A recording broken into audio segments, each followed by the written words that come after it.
All right. Well, I got to tell you, it's a very warm welcome.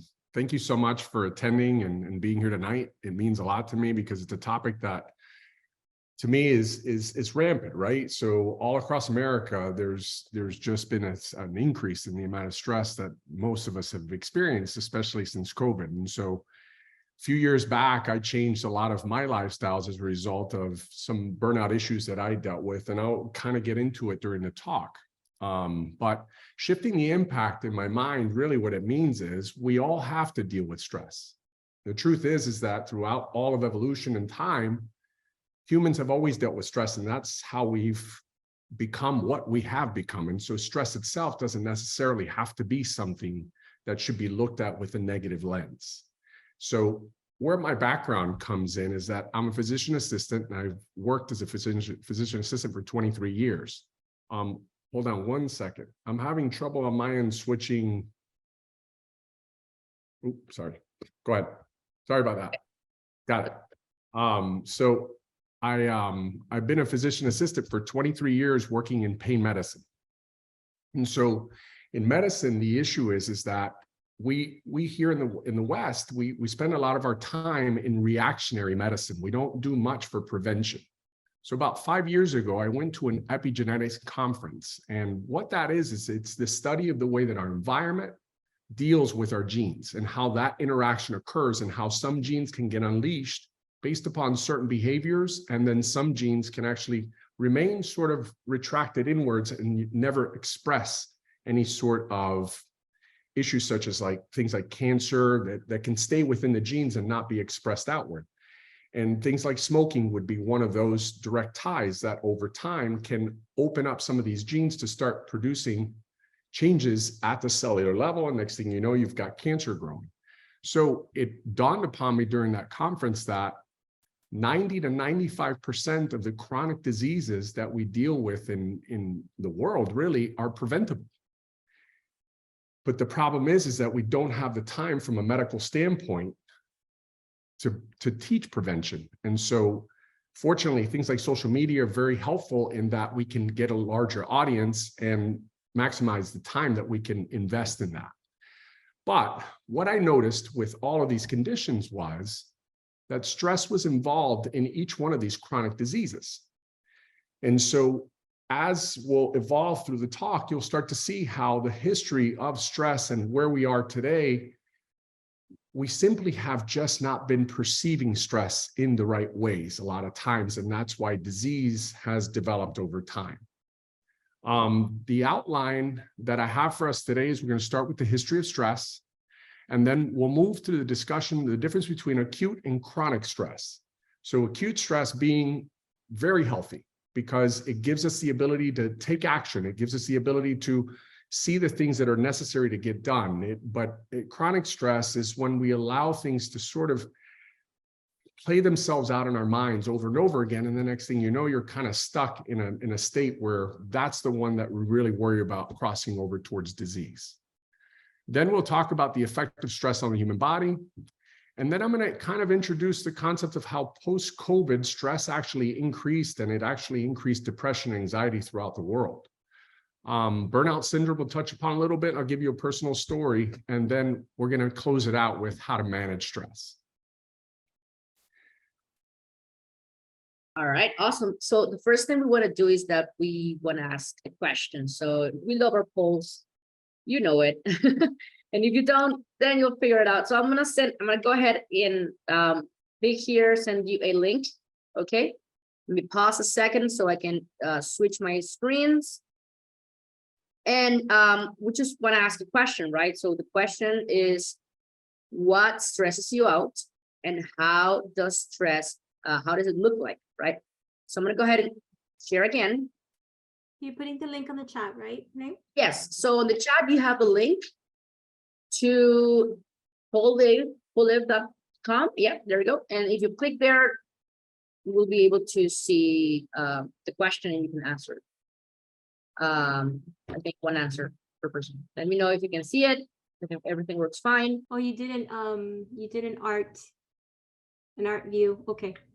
I can change it. Yeah, so we could see it.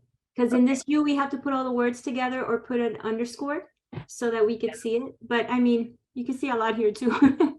Yeah, absolutely. Let me change it. So Oh, I it's see this now. I was Yeah, waiting for it on the chat. I'm sorry. you see that? Yeah. It's quite overwhelming, Alex. Look at I'm so stressed out. that. I mean, it's a word art that you actually see the most common word, which is work. Yeah. Yeah. Oh, that's cool. So it's like common denominator. Everyone's mentioning work many times. So that's why that shows up. But if you wanted to get the details, I would change it to the details one. Work, work, work. Yeah. So, I mean, yeah, work is a major one, right? I mean, Like it's got to be a major one because that's where I think the majority of our expectations come from there. You know, we have a lot of expectations at home, we have financial expectations, but then work is just one of those that just pulls our attention and creates the most amount of stress without a doubt. What does stress look like for you?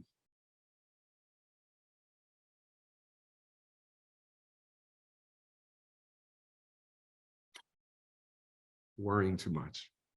That's a big one. Depression.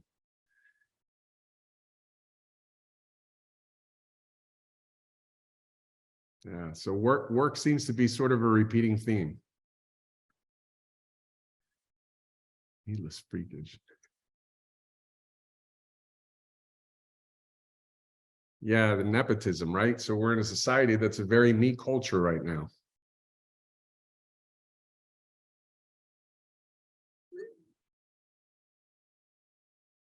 Thanks for all those answers.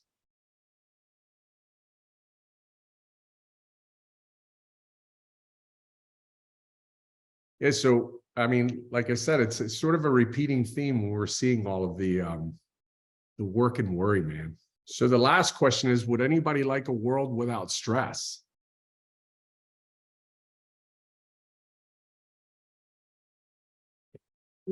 if that's you, put it in the chat. is that possible? Does that exist? What is that? Wow. So that would be, I mean, I don't know if they'd call that utopia or not, but in truth, really, I don't know that it's necessarily something we want. And that's the point of the talk, is to get everyone on board to understand that stress is not a bad thing. It's just the perception of it is what needs to shift, because stress itself has been with us since the dawn of time. And it's actually what's pushed us to evolve and adapt in so many different ways, where we've gone from a very primitive brain to a very complex thinking machine.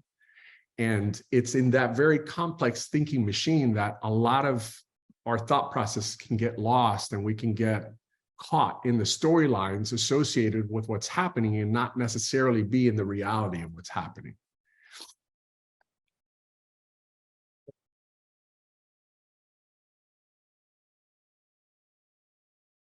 All right, so we have another poll. Oh, okay. Questions: has our society gotten too comfortable? Oh, okay, got it. That's good. And let me go ahead and change that. Yeah. Oh my God. Yes, there we go. So the same link.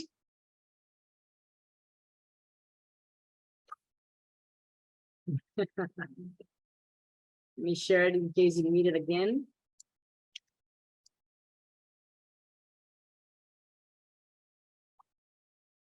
Has our society gotten too comfortable with what? Sorry, did I miss that one? Did I skip out a second? So it's just a general question, like, have we just grown as a society too comfortable? Are we not uncomfortable enough? And maybe that's why We don't have it's enough. in such a way. Yeah. Gotcha. Okay, makes sense. That's your favorite word, Rick. Being uncomfortable. Yes. He's always talking about that's actually a good thing. Yeah. Comfortable being uncomfortable. We need to learn how to be comfortable being uncomfortable. Yes. Yeah. David, the famous David Goggins line. Yeah.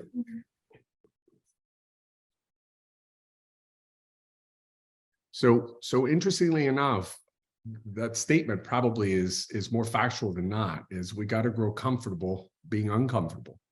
So as a society, when I say we've gotten too comfortable, time may be part of it, but in most cases, people are sort of work driven, but they're not taking care physically of their bodies in most cases, at least not in the population that I treat day to day. And it's in that sort of the concept of go pick your switch. When you were a kid, if you did something wrong, they make you go pick your switch. When you get to pick your stress, that actually helps to inoculate the body towards the stress that we deal with on a day-to-day basis. And so generally speaking, when you look at the worldwide obesity rates, for instance, in the 1950s, we saw it to be around 10%, whereas now it's elevated anywhere between 40 and 50%. And there are projections where by 2050, it could be up to 60% of the world's population. And so when I say maybe the world's gotten a little bit too comfortable, it may be as a result of that. Can we go back a slide? Sure. So here's the idea. So this is Lucy. This is they put her together based upon about 40% of the recovery of some fossils that they found and date back to about 3 million years ago. And so she's the oldest ancestor that we know of that was a biped that actually walked on her feet. And so Lucy dealt with some different challenges than we deal with today. And that's where I think the comment of get comfortable with being uncomfortable. Back then, bipeds were actually prey to other animals, much larger animals, a lot more ferocious. And so they had to deal with survival. And in dealing with survival is why and how they developed a stress response system. And this is where I want to kind of, ground our talk so that we'll get the idea that we have a response system to stress, but if we overutilize that response system for stress, it goes from acute to chronic because that stress system is only supposed to be instituted for very short periods of time.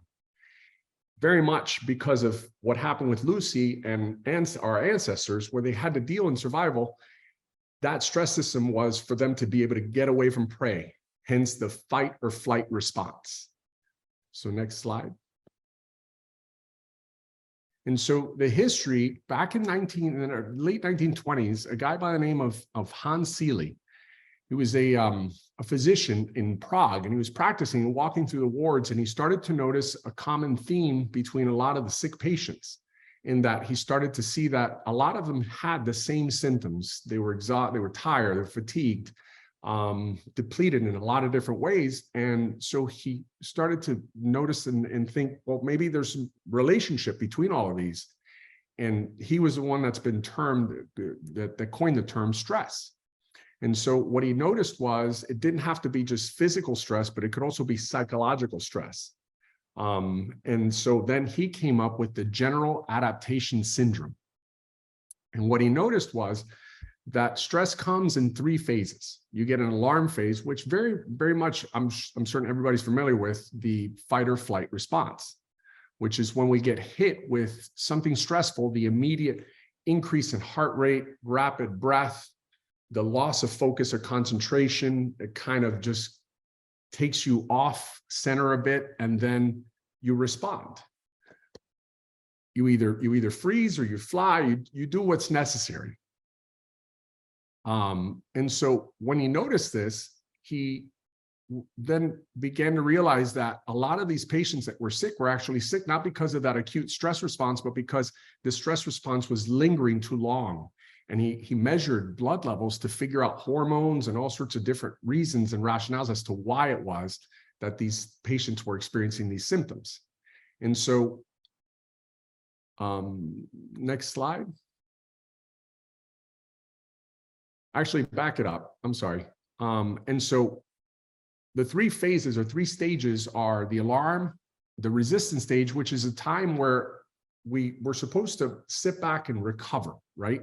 And so you're going to hear me talk a lot about the idea of managing your recovery from stress and trying to shorten the time frame that it takes to go from one stressful moment to the next and managing that time. And so I'll give you strategies towards the latter part of the talk on how to do that.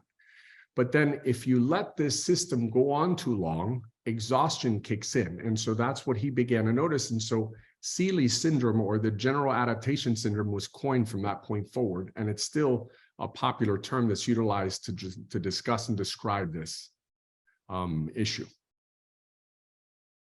So what's interesting about the stress response is that you adapt to stress. The very least, in most cases, so long as you're hit with the same stress over and over again, there's an adaptation that occurs within the body. And we see this, like I said, and there's a study that I'm quoting regarding novel jumpers that jump out of planes versus instructors. And so what was noticeable about that is that the novel jumper had an incredibly heightened response of adrenaline on the day of the jump, whereas the instructor would have it the day prior to the jump because he already knew what was coming. And so he didn't have the same stress response that the novel jumper would have. And so think about it in your own lives. The times that you've been initially exposed to something and then repetitively exposed to it again, you don't have that same reaction or response. So that tells you that the stress system is an adaptable system based upon the stress that you're exposed to. Now, the recipe for stress has to do with the acronym NUTS. So novelty, anything that's new, anything that's unpredictable, meaning you don't know what the outcome is going to be. The T stands for threat to the ego, and that's probably the biggest one, particularly when it comes to work, because in work situations, it's our sense of self that's threatened if we're not producing to the way that we're expected to. Does that make sense to everybody in the group? Yeah. I And think then- that's a little similar, Rick, to VUCA, right? Buka? It's volatile, unpredictable. What does the C stand for? We use that in business. Complex. Complex. And A? Um, Come on, you guys know. I don't remember complex and Volatile, unpredictable, complex, and I forgot what the A stands for. But yeah, we live in a VUCA world. We always say that. So now we just live in a nuts world. There we go. World nuts. ambiguity. Yes. Ambiguity. Yeah. The idea is that, again, nuts, right? So Yeah. it'll drive you nuts if you don't find a way to manage this all. And so the sense of control is probably the last and most critical and important, is that we feel like we have this need to control everything, when in essence, things are just happening in life and we just have to be there for them. And so one of those shifts in perception that I coach my guys through is I tell them that control is sort of an illusion. You literally want to do the things that are presented to you, and you do them to the best of your ability. And so the idea that control is one of those things that sort of doesn't necessarily have to be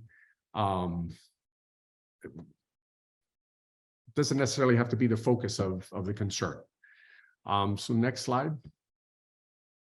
So now here we'll talk a little bit about the fight or flight response, okay? And so whenever something hits us, the first thing that happens is we release two chemicals. We release adrenaline and we release cortisol.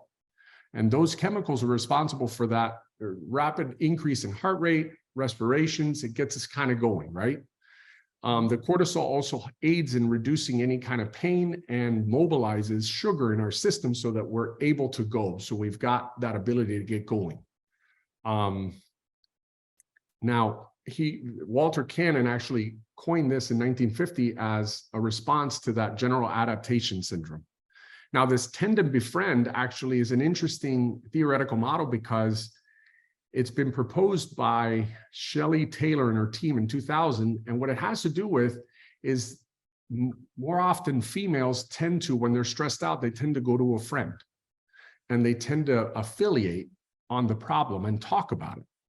And what they found in the studies was that the ladies that were doing that actually were able to deal with stress a whole lot better, simply because they were talking their problem through, but they were also releasing oxytocin, which is the hug hormone or that connection hormone that humans have. And so in theory, the reasons why males typically won't do this compared to females is males, we're not very good or taught to express our feelings and to talk things through with other males. And so this is one of those models that maybe perhaps we need to rethink, because if you can share your problems with someone else, you get a different perspective. A lot of times that can settle that nervous system down so you're not as stressed out.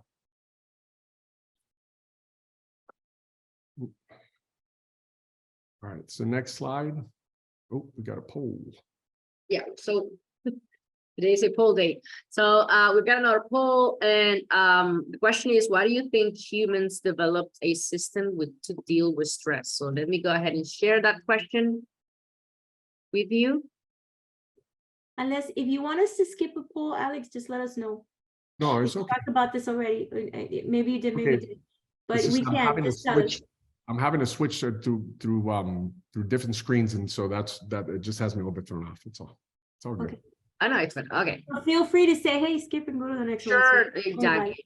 Yeah. All right, so the question is, why do you think humans developed a system to deal with stress?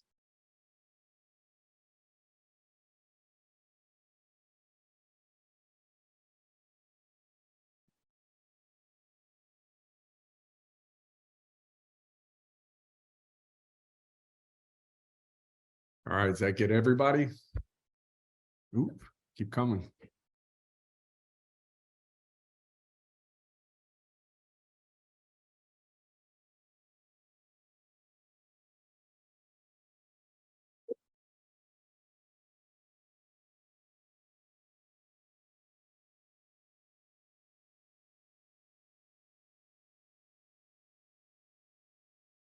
There we go. All right. Yeah, so all of the above is the answer. Simply because the stress system, like I said, it's in place to take action. It also enhances reproduction in the sense that you get away from your prey. So the way that you got to think in terms of how this developed during a time where we were surviving, not necessarily thriving like we are as a society now. And I know that may be something that, you know, some people can argue about, because in some places we're not thriving very much, but for the most part, compared to our answers, we're thriving a great deal. All right, next slide. And that takes me to here. Okay. So now the difference between acute and chronic stress. So acute stress is the brief physical response that fades once the inciting incident is over. So in other words, you get that initial sensation throughout the body, and then once that period of time, the incident is kind of, you know, settled down, you've got that work done, you've turned in the you know, you've done the work, you've done what's necessary, that settles down. But it's in cases when we have that threat to the ego or that loss of control that this can cross over into chronic stress, which is more of a consistent feeling of pressure or a sense of overwhelm, right? All right, next slide.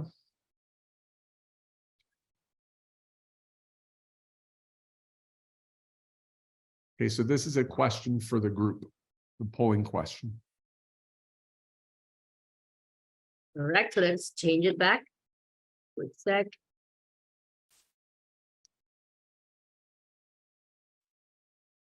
Right. The question is, how does stress express itself in your body? Yeah. All right, so I'm assuming the largest answer is the one that is most popular. Yeah. Okay. Yeah, so this is really interesting. So this will actually take me a good point to discuss the reaction and feelings that one has when we're stressed. Butterflies is an interesting one because it's a very common one. Most people experience it. And what's actually happening physiologically, can I see the answers again? Sure. Go through them. Oh, yeah, absolutely. Thank you. Yeah. Is you're actually getting the release of adrenaline. Now, adrenaline, what it's responsible for is during that fight or flight response is to get blood flow to the main organs, your brain, your heart, and your kidneys. And so what ends up happening is if you're running from prey at that time, you're not going to be settled to digest food. So the chances of you eating during that time are not very high. So why we feel butterflies in the stomach actually has to do with the constriction of blood vessels to the stomach, getting blood getting pulled away from there. And so it's the sensation of that lifting feeling from the belly. And why that's interesting is because a lot of times when people get excited, they feel the same thing. And so we'll talk about that in the in coming slides, the difference between, you know, that fear response versus the excitement, because a lot of times it's just valence, the way we look at it. If it's a positive or negative experience, we'll have a certain feeling associated with it. The loss of focus, again, that's one of those that if you're just, your system has got too much of these fight or flight chemicals, then you'll just kind of just be going everywhere. And then the beating heart obviously is to get blood flowing to greater amounts of the body, skeletal muscle where you can run. So very interesting, cool answers. So now we'll talk a little bit about the biology of, and it's kind of just a good segue into this slide here, where you see what ends up happening is there's the perception is where it begins. So we perceive something that's a threat, right? And in that threat, then there's a release of a hormone that then stimulates the release of adrenaline and cortisol from the adrenal glands, which are just above the kidneys. And then what those do is they go to the heart, and adrenaline increases the contractibility of the heart as well as how fast it beats. That gets more blood throughout the whole system. Your eyes get a tunnel vision, so you're able to focus better on what you need to do. Blood vessels constrict. There's a decreased amount of digestive activity, as I mentioned, hence the sensation of butterflies. And then you have dilation of your bronchioles, right? So your airways, they increase, you're able to exchange oxygen and carbon dioxide with greater efficiency. There's increased sweating, and then the liver converts glycogen, which is the stored form of sugar, to glucose so that we can utilize that, right? And here's where we're starting to see a lot of the obesity issues occurs as a result of that release of excess sugar. Because anytime you have sugar that goes through the system, and you get insulin that follows it. And so there's a little bit of the biology that occurs with stress, and as to why it is that if it's prolonged, it can cause some serious issues health-wise.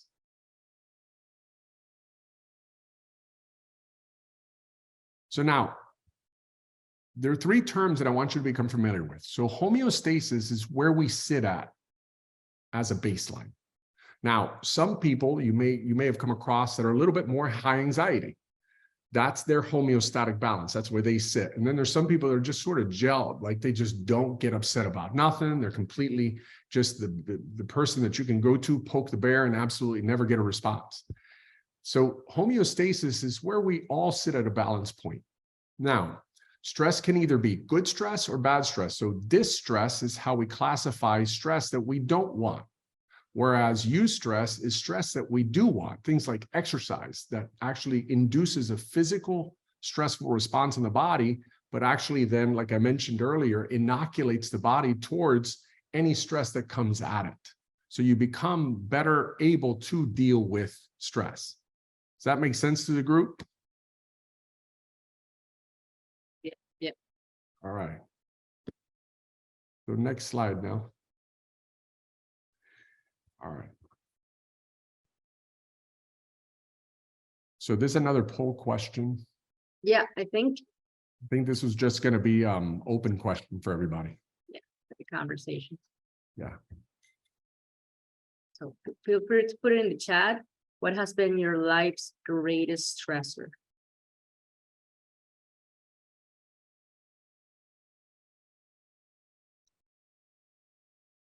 People. Nay, okay, are you showing that? Because I think the question that's showing up on the thing is about the one, how does it express yourself in your body? Oh, Is everybody seeing that? Or can you move to the next one? To this one? I think you're seeing the slides, right? Yeah, let me see. Maybe I'm seeing the wrong one. Sorry, guys. No. What has been your life's greatest? Oh, no, this is not a poll question. This is more like a chat question. Oh, okay. Thank you. Yeah. Right. Here we go, people. Yeah. Yeah. So I'm getting family as one of them, divorce, moving, death in the family, changing jobs,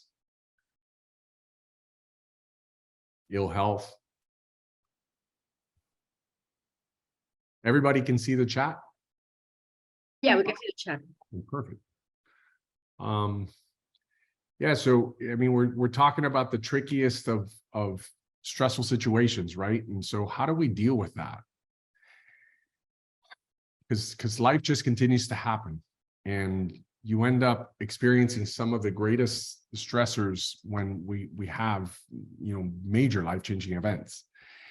And so what's interesting about it is it's really about the way that we look at the situation. So in the case of someone passing away, there's obviously a great deal of sadness and despair that occurs with that, and grief. And one of the things that I want you to begin to realize is that those are the things that stick with us the most. The reason being is that they produce the greatest amount of emotional response of most of the memories that we keep. And this is important because it's also the way that we can kind of get through it. Because when we lose a loved one, it's incredibly sad, but we can also view that from a different standpoint. We can view it from the point of having had them for as long as we did, right? And so that stance, either sitting in despair, meaning I don't have them anymore, versus thank goodness I had them all of my life, completely changes the way that that memory sticks within us.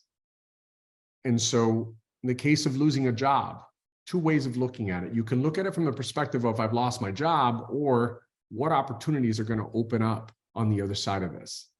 And so that's where valence comes in, and the way that we view any situation and how we respond to that situation. Yeah, see, I agree with Tom on that one. Sometimes our belief for the problem is bigger than the problem, right? And that has to do with the way that we're viewing it, the lenses that we're looking at it with, and how emotion tied into that. So they say that emotion is the glue that makes a memory stick. In the case of, let's say, post-traumatic stress disorder or any kind of trauma that occurs to us, the tendency is those things stick with us, and so they become circular thoughts in our minds, right? So we think about them a lot. And then the way that we're viewing it over and over again can create that stress response over and over again. It's almost as if the movie's playing in our minds and it just never stops. And that makes it so that it amplifies that sensation or feeling associated with the problem, hence making the problem bigger than what it actually is. Does that make sense?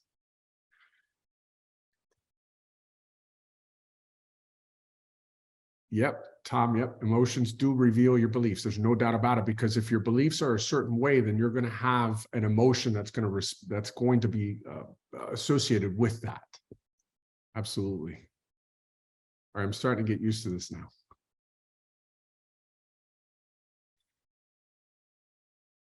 Absolutely. So Michael, great point. So monsters grow through imagination and a lack of communication and understanding. Absolutely. And that's why we got to talk our problems out with people in our inner circle. And so I coach high school athletes and college athletes. And one of the things I tell them is to develop an inner circle, people that are trusted, that you know and like, and you feel you can rely upon them to share situations like this, so that you're not getting caught up in the circular thought patterns that will then propel acute stress and turn it into a chronic stress situation that then promotes disease and all sorts of negative impact to your health.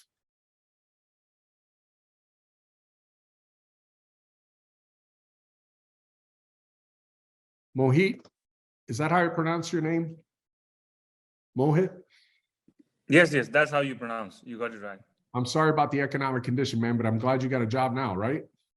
No, I'm still looking for it, but I'm not that I'm hopeful that it, like, instead of getting a job in 2 months, I might take 6 months. I understand, but thankfully I was financially prepared before moving to North America. So yeah, that's where I'm comfortable. All right, cool. Yeah, that's got to be stressful, man. There's no doubt. But you seem like you've got an incredibly positive attitude about it. And just keep that up. Oh, thank you, man. That's what has kept me moving for the last 1.5 decades. So I really cherish that virtue. Thank you so much. Thank you for acknowledging it. Yeah, absolutely. And so the top 5 stressors that humans experience are death of a loved one, divorce or relationship end, loss of a job, major illness and injury, and moving residence. So why I put this scale of neutral is I spoke of valence before. And so we tend to look at the cup half empty or half full, right? And so we look at things sometimes with that negative lens, thinking in terms of this is the worst thing that could possibly happen to me.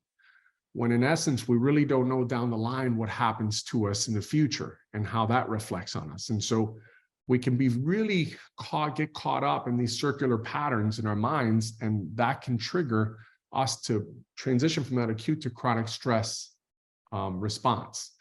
And so again, in the case of a loss of a job, it's terrible in the moment, but you never know what doors open up on the other side of that. And then with illness, I think what it does is it sort of wakes us up to the idea that we're mortal, and we have to take care of ourselves and help, do whatever we can in order to prevent disease and not necessarily allow it to creep up on us.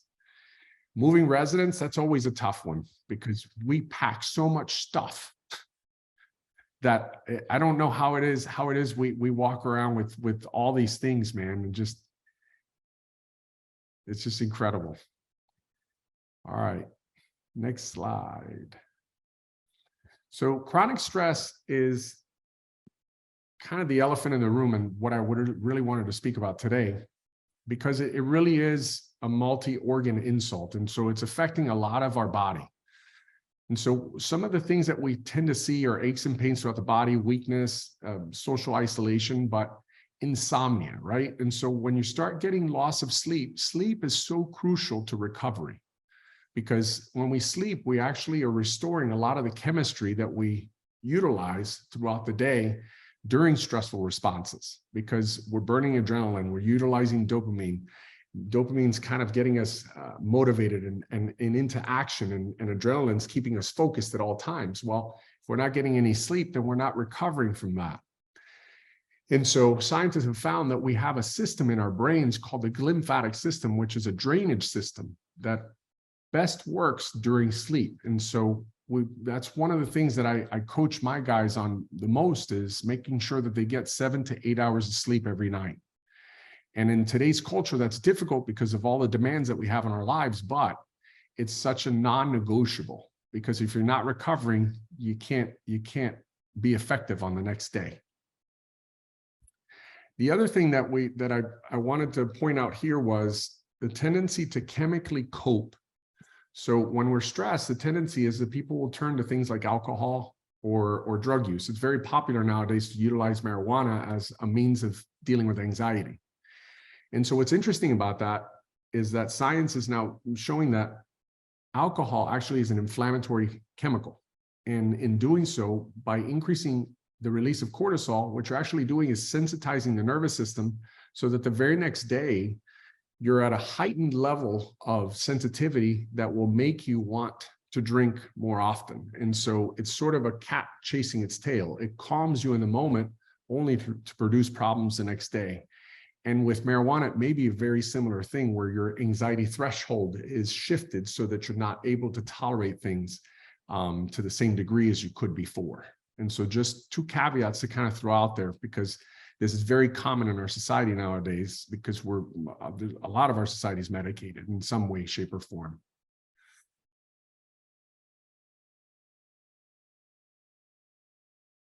That's another one of the questions for us to discuss. Nilu? Sorry. Oh, problem.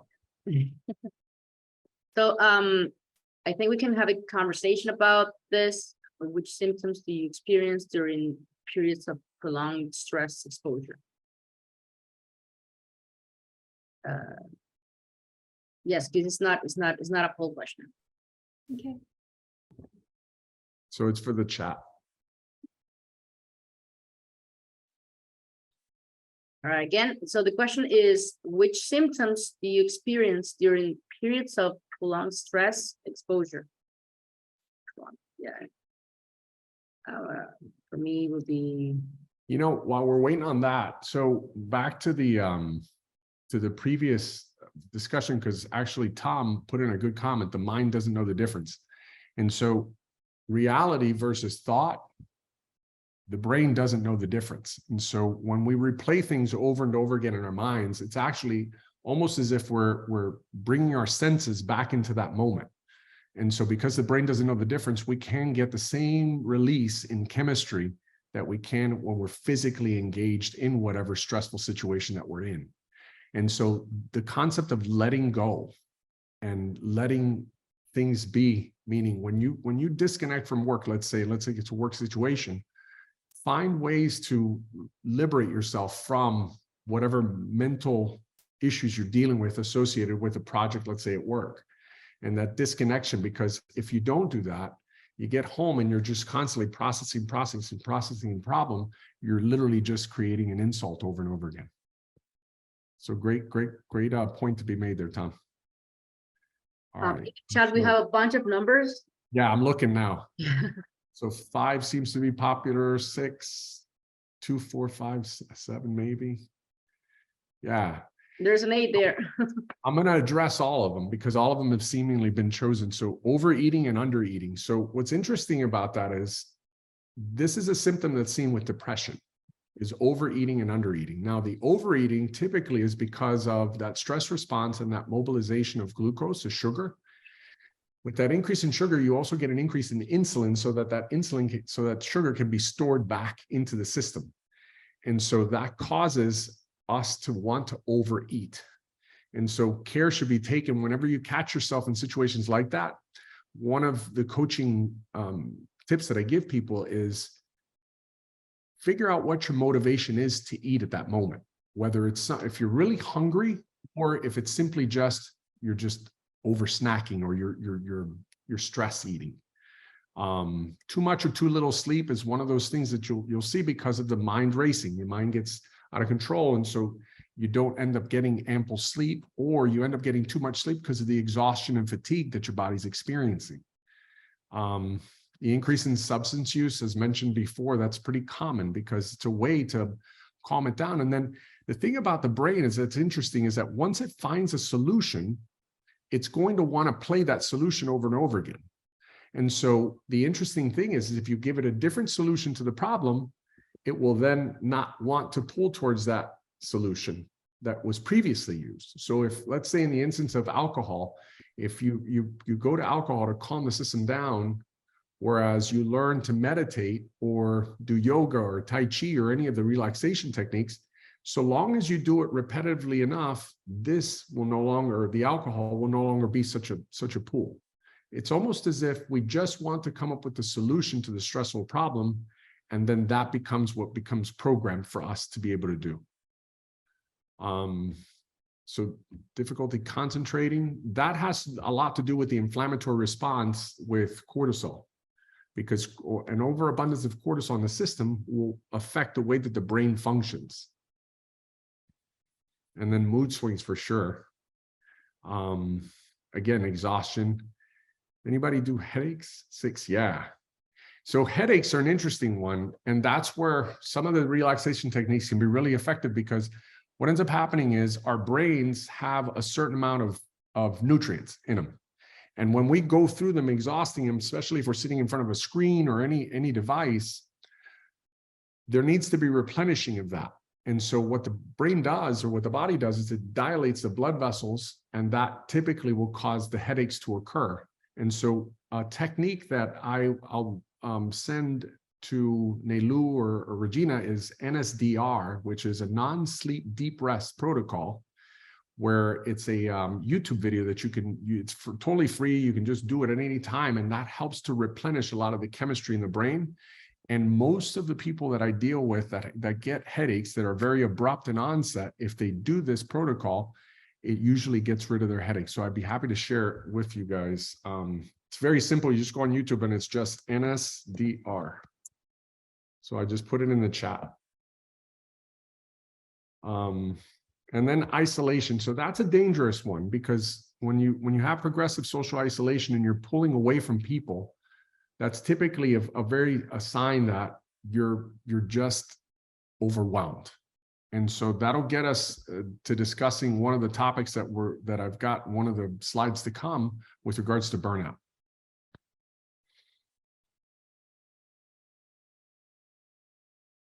All right. And so here, COVID, life changed without a doubt in January 2020. And I'm pretty certain it changed for good for all of us, because we got hit with the coronavirus and everybody got stuck home. Talk about isolation. And I think that was the major issue that a lot of people experience, is that we don't realize how much we need social connection. And so this article was published by the World Health Organization, where they noticed a steep increase in anxiety and depression by approximately 25% across the world. And so Regina and I talked about this slide, and we're curious as to what your companies might have done to help support you through that social isolation. And you could just like come in the chat with that if you like, if there was anything that you saw that was like really good support, or did you feel like you weren't supported very well through the process? Yeah, one of the things we talked about was, in some companies, right, they had surveys going out to kind of engage the people that were working remotely to see how they were doing, how they were feeling, if they were overworked or not. And then the surveys, when we got the surveys back, then we held different workshops on team building activities and how to handle some of the stress, like, block your lunch, don't work through lunch, go have, if you're not facilitating a meeting, go sit through a meeting while you're taking a walk in the park or outside, whatever was permissible during the time, depending on where people lived during the time of COVID. So some companies were really good about that. I don't know if all organizations were that way, but that was really helpful, at least in my experience. Yeah. And then Tom Kane said, they sent us home. I've been working remotely with teams globally for 15 years. So the COVID thing didn't really affect me because I knew how to function in that environment. But for those that didn't know how to function in that environment, it was kind of a wake-up call, I think, for a lot of them. Mm-hmm. Yeah, because it's the isolation component. Like we need social connection. That's one of the reasons why we survived as a species, is that we were able to come together, bond, and learn to hunt in packs. And so that's sort of something that's embedded in our genetics. And I think COVID exposed that significantly, which is why mental illness, rose to such a degree. And so it leads me to burnout, actually. So in the case of burnout, what you tend to see is an emotional exhaustion, depersonalization. Basically, you stop caring for things. You lose compassion. And it's sense of futility, like you're just not accomplishing anything. And I have a personal history with this because I started working with athletes about 4 years ago, but also working a full-time job as a physician assistant. And as time's gone on throughout my career, they've demanded from us a great deal simply because reimbursements are going down. And so we're not making quite the money that we used to make. So now volume has replaced it. And so now we're seeing more patients to try to keep business afloat. And so I was trying to work and balance too many things at once, and COVID hit, and I was socially isolated. And sure enough, over a period of a year and a half, my homeostasis, my balance, what I thought was normal for me, started to decline, and I didn't even notice it, to the point where I completely burnt out and collapsed and had a major depressive disorder. And it's really the reason why I'm kind of so hyped up about talking about stress, because I want people to begin to understand that they have the power to care for themselves, but we have to put ourselves first when it comes to this, in that we have to give ourselves, self-care. We've got to watch out for ourselves and not get so caught up in what we're supposed to do or what we're supposed to accomplish. Because at the end of the day, we're humans trying to live a life. And so we've got to find balance in any way that we can. And so that'll lead me now to getting to some of the techniques and strategies that we can do in order to mitigate stress. So this slide does a pretty good job of the major arenas that we all deal with stress, right? And so in the long term, I'm going to focus the next 4 slides on exercise regularly, eat well, practice mindfulness and relaxation techniques and breath work. But things like taking a walk, practicing deep breathing, aromatherapy, getting a hug from a loved one because it increases the amount of oxytocin that your body has. Learning to express yourself at work, giving yourself that ability to be able to tell your side of things so that you don't feel overwhelmed and overburdened. Taking action rather than sitting and allowing the problems to just pile up, making a list and prioritizing that list and then just following through on it. Every time you check mark something that gets done, you get a release of dopamine, which makes you feel good and accomplished. Getting organized and creating a space that's comfortable for you. And then at work, understanding your expectations and avoiding multitasking, because anytime you multitask, you're actually doing the 2 tasks at 50% capacity. Minimize conflict and, at work, we never know what other situations people are in. And so their behavior sometimes can be erratic, but rather than taking it personally, it's better to be happy than to be right. It's better to be happy than to have conflict. And then in relationships, again, communication, I think, Tom, I think you were the one that said communication is, key to it all. So having good communication in relationships can mitigate stress a great deal. So exercise. So now on the next slide. So this is a picture of us, my sons and I, we went hiking on the Appalachian Trail. And hiking and camping has been sort of a staple for us. And the reason why I put that up is because nature is a great way to dissipate stress. The reason being is that when we're focused on our tasks and we're singularly focused on things, we're releasing adrenaline at all times. Well, when you get out in nature, there's so much to look at that we actually shift from microcellular to magnocellular vision. And so we're seeing the big picture, so to speak. And in doing so, that actually releases a different chemistry altogether. So you go from adrenaline-rich releases to more serotonin-rich releases. And so the serotonin itself is going to make you kind of have a general sense of well-being, and you're just going to feel better. But with regards to exercise, so exercise is kind of almost been demonized to this idea that you have to go to the gym and just totally bust your butt in order to have any sort of health benefits, when in truth, it's really all about movement. The majority of societies hit a more sedentary lifestyle. And so I like to say now that sedentary is like the new smoking. With a lot of us sitting at home and working at home, we don't get up enough. And so there's a lot of deconditioning that occurs along the core muscles. And so I deal with a lot of pain patients. And that's one of the things that we talk about is having them to get up every 15 to 20 minutes just to get some movement in the hips and in the core. But the cool thing about exercise, and again, all you have to do is 30 minutes a day, is that you get the natural release of the equivalent of taking Ritalin and Prozac.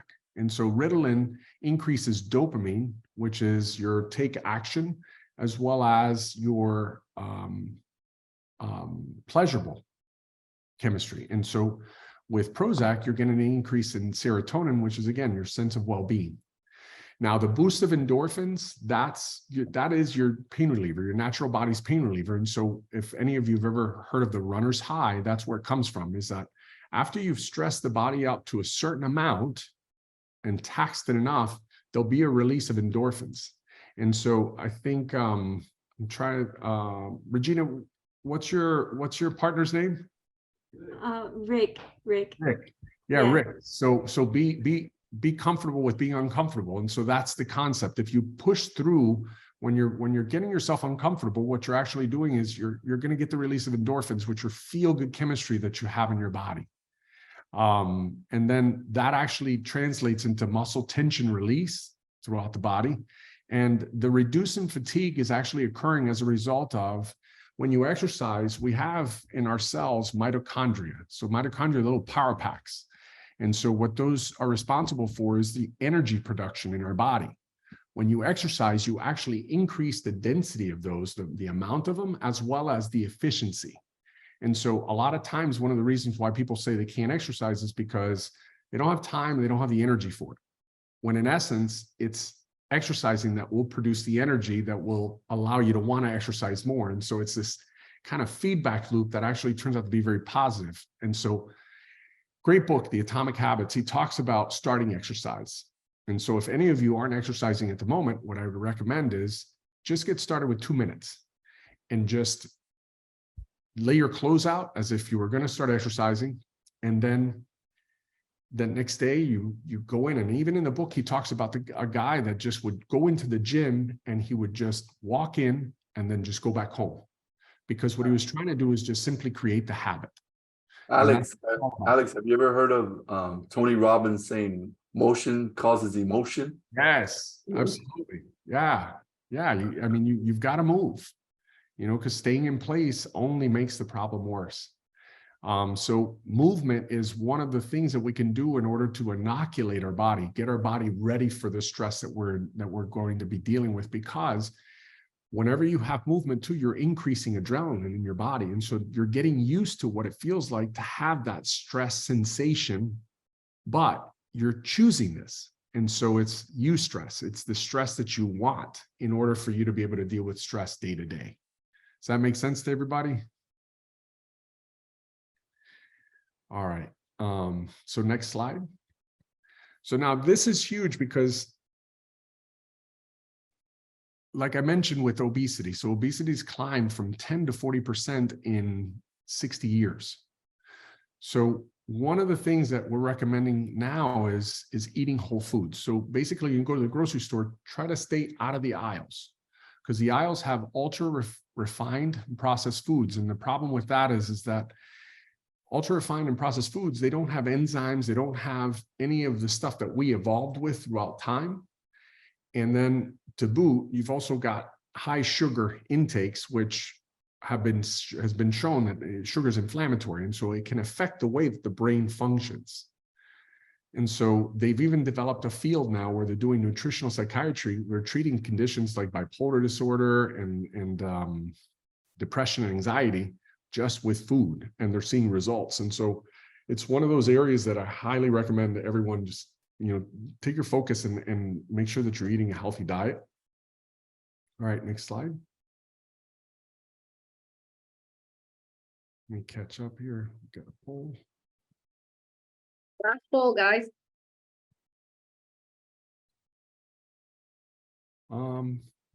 Oops, there you go. What's this one? Oh, so this is just a discussion. I was just curious, what does meditation mean to you? Can you change the view, Lelu? Yeah. I think I have to, a sec, so I can change the view.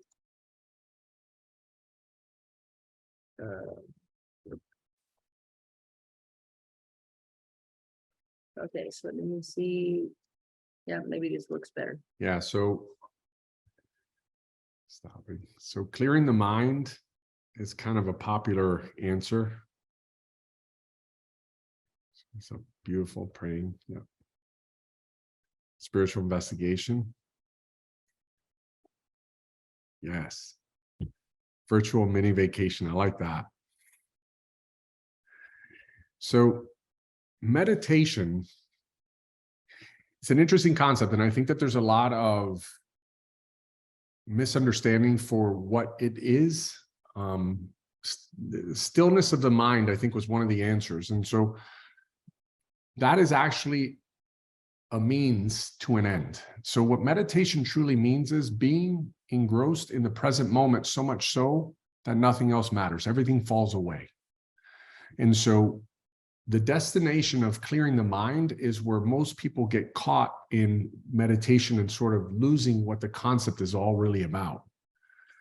So Harvard did a study and showed that 47% of humans are living distracted in their mind, 47% of their lives. And so what meditation does is it gives you the ability to focus on either a single point or a part of your body, which is where I would want you to see the strategy, I think breathing was one of the answers. Because I can get down to the bottom of that right now. Hold on. So the breath is typically the best anchor for meditation because it's always with us. And so anxiety is directly related to our breathing pattern. It's been shown that when we get anxious, we either hold our breath or we go very shallow with it, and what we call vertical breathing. So we breathe up into the upper chest. And in doing so, you're actually increasing your sympathetic nervous system and that fight or flight response. So when you anchor into your breath, which is always with you, and you meditate, what you're actually doing is practicing how you're going to respond to those stressful situations. Because when you learn to meditate to slow the system down, what you're actually trying to do is breathing through your nose, going into the diaphragm and breathing into the belly, and then allowing that diaphragm to just move rhythmically and slow. And in doing so, what happens most often is the brain and mind simply just begin to quiet. Now, meditation can also be utilized, like you mentioned, as an introspective inquiry as to those circular thoughts, the things that are kind of processing over and over again. You can actually look into that and see what sort of patterns you have and how that's affecting you on a day-to-day basis. And a lot of times when you calm that system down, you actually get a lot of answers to some of these problems and things that you're concerned about. But in truth, meditation is really being about being in the present moment and just not judging anything, simply just being there in that present moment. So meditation can be done even throughout this talk. We're just kind of exchanging ideas and thoughts. That's meditating. And the beauty of meditation is that it can reduce physical pain because you actually get the increased release of serotonin because it's calming the system down. You also get a reduction in anxiety and depression, and it can slow the heart rate and decrease racing thoughts. And then it increases energy because what you're doing is you're allowing the system to recover. And so finding ways throughout the day to reset that nervous system so that your fight or flight system isn't engaged at all times, and you're getting more of a balance between your sympathetic and your parasympathetic system, which are the two systems that are sort of at play. When we meditate, we're enhancing, or slow breathing and deep breathing, we're enhancing the parasympathetic nervous system, which allows our bodies to recover, right? And so we're training our recovery, our ability to recover from one moment to the next. This is actually a picture of me from a recent trip that I did to Peru, where I went on a yoga retreat, which was phenomenal, and found an incredible amount of peace in this place in the Sacred Valley. So we'll go next slide. Ooh, almost done with time. So some of the relaxation techniques that I would recommend, progressive muscle relaxation, you can actually lie and squeeze all of your muscles and then allow them to relax. And the tendency is that if you do that and dedicate a little bit of time to doing that, you'll start to notice the patterns that you keep throughout the day. A lot of times, like ladies keep a lot of tension in their shoulders. And so if they learn to tighten their shoulders and then relax them, they begin to gain the awareness that throughout the day, they have that relaxation response that they can go to, where that muscle tension can be released. And so you can use your awareness to be able to gain that. Visualization is a very powerful way of getting through problems and getting your way to relaxing. You can, dream of a place that you'd like to be, a favorite vacation place, and that'll help to turn that system down so that you're not as sympathetically driven. So now deep breathing, and I'll probably stand and demonstrate this just for all of you to see. So when I teach this in clinic, I try to get people to connect with putting one hand on the chest and one hand on the belly. And when you deep breathe, what we want to do is not let the chest hand move at all, but let the belly hand move. So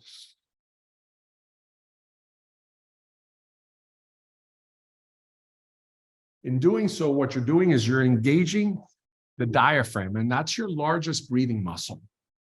And it also is tied into something called the vagus nerve, which is a direct relay to the brain. If your diaphragm is moving, which is why I encourage patients and people to practice diaphragm breathing, is if you've got your diaphragm moving at a slow rhythmic pace, then that's sending a signal to the brain saying that everything in your environment is safe and there's no threat in the area. So now the brain can quiet down. And that's why deep breathing is so helpful in reducing the amount of anxiety that one feels. Not to mention, the moment you do that too, you're actually increasing the amount of oxygen that gets taken to all of your system. That's me performing yoga in Peru. And yoga for me has become sort of my favorite go-to exercise at this time in life, because it's all about movement in joint range of motion, but also a great way to exercise not just the physical body, but also the mind. Tai Chi and Qigong are other techniques that can be done. And these are autogenic in the sense that you can do all this yourself. Any of these techniques that are in white, you can do yourself. And aromatherapy, things like lavender and chamomile are very good at reducing anxiety. Hydrotherapy, so sitting in a tub and just soaking, can help relax the system. And then there are passive ways of doing it, meaning that you have to have someone involved. So massage therapy or counseling, and then time with family and friends. I put a question mark because, you know, family sometimes can be pretty stressing. So next slide. I love that you mentioned music, because I think people's creative area like art or music, that can also help you focus on other things, especially people that are creative or that they love music. Music is a relaxer as well.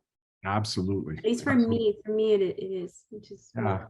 Anything that takes you away from whatever it is that's inducing the stressful response. Mhm. So now, anybody familiar with Wim Hof? So this guy's got an incredible background, broken a series of world records and Guinness Book of World Records for ice baths and climbing Mount Everest up barefoot and in shorts.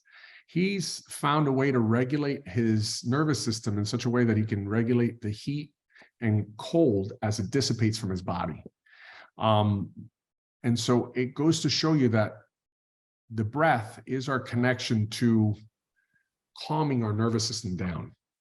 So one of the things that I wanted to show you today, this is a kind of a rescue breathing technique called the physiologic sigh. So whenever you're stressed out, to offload carbon dioxide, which is building up in the system, because like I mentioned, we tend to shallow breathe or hold our breath when we're in stress. So physiologic stress is a double inhale followed by an exhale through the mouth. So a double inhale. And if you do that 5 to 10 times, you're going to notice that your body's just going to relax. And so that's something that you can do in the immediate moment. If you're completely stressed out and kind of heads, frazzled, that's something that you can go to.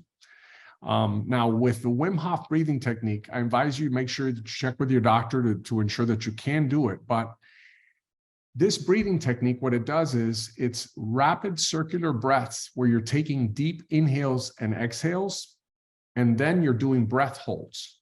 So the idea being is you're inducing a stressful response so that you can release adrenaline, and then during the breath hold, you're going to relax through it so you can get used to what it feels like to have that adrenaline rush and not have that same reaction that you would normally have to let your head kind of get out of control. And so what it does is it brings you sort of to a stress resilience. And so it's something that can be done every morning. It takes you about maybe 12 to 15 minutes. And if you add this in, guarantee you're going to start to see a reduction in your stress response on a day-to-day basis. The breathe light to breathe right. And so the softer you can breathe through the nose, and again, the nose should be your primary source of breathing, not the mouth. The mouth, when you take in a breath in the mouth, it comes in dry and cold. And so it's an irritant to the lungs. And most often, if you mouth breathe, it comes up into the upper chest. And the upper chest is tied to some muscles up in the neck that actually have sympathetic receptors. So it induces your fight or flight response. And you can think about it when you're running, kind of brings about that rise in the chest and a vertical breath. So when you breathe light through the nose, in and out through the nose, you're more likely to get that diaphragm movement, which will keep your system more in check. And then eating raw vegetables. I recommend 40 to 50% of what you eat should be some sort of a raw food, whether it's a fruit or a vegetable. The idea being is that the more you chew, the more expansion you can get inside your nasal passages so that you can breathe with greater depth. And so to close out, because I've got just a few more minutes, I wanted to do a breathing technique with you guys. I wanted to take you through a little breathing exercise. And if you're comfortable, I'd like for you to sit up upright in your chairs, kind of just chest outward, sort of settling into the moment, lifting the chest up high. And if you feel comfortable, close your eyes. And I want you to just feel like, think of a time when you played hide and seek as a child. And you were hiding in a place and you had to be absolutely quiet and you had to breathe as still as you could possibly breathe. And I want you to take in a breath nice and slow through the nose, feeling the cool air entering through the nose as it goes into the throat and down to the belly. And now exhaling, relaxing into the moment, just feeling your breath. Relaxing the shoulders, relaxing the jaws. Sitting in stillness, knowing that there's nothing else that needs to be done right now. But just breathing in this moment. Allow the breath to enter deep into the abdomen and allowing it to gently flow outward.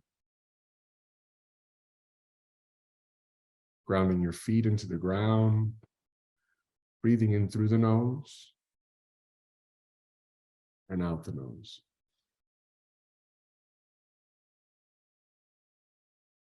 Noticing any tension in the body. Not judging it, but just relaxing through it. And as you feel comfortable, you can open your eyes and just come back into the room. And just comment on how you feel right now compared to the way you felt before we started the exercise. Peaceful will be the word for me. Peaceful. Peaceful is a good one. Good. So this is available to you anytime. And that's where I would want to tell you is start to figure out which techniques work for you, because we're all going to be dealing with stress for the rest of our lives.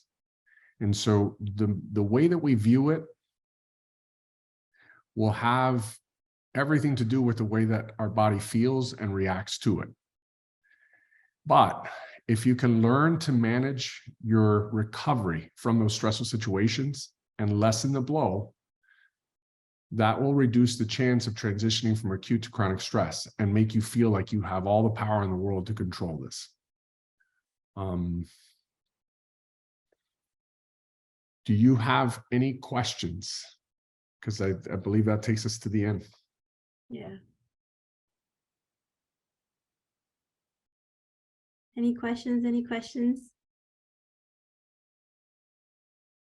I think they're too relaxed. You're gonna have to. Awesome. This was awesome, Alex. Thank you so much. We greatly appreciate it.